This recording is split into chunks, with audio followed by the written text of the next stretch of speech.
Hello and welcome to Owner Drive. I'm Jono. Previously we looked at how to switch off Betty, which is that annoying warning voice from Toyota that tells you off when you're speeding.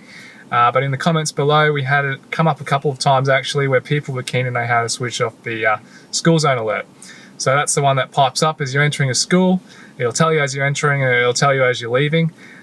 Which is all well and good, but it doesn't know what time of day it is. It doesn't know what time, well, when school's in and when school's out. So it'll do it in the middle of the night, and that can get a little annoying for people.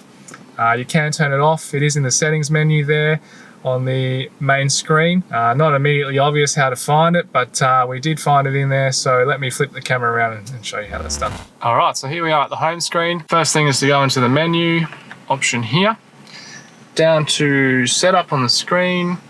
And then on the left here, we navigate down to navigation and detailed navigation settings, which is the same place actually we went to turn off Betty, but it's in this screen that we have to pick a different option. So we need to go down to driver support information.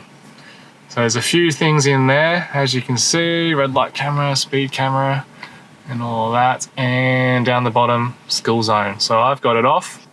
But if you turn it back on, then the warning would chime in again as you enter the school zone, but I'd prefer to have it off. So off and back to home, and that is it. No more annoying school zone warning.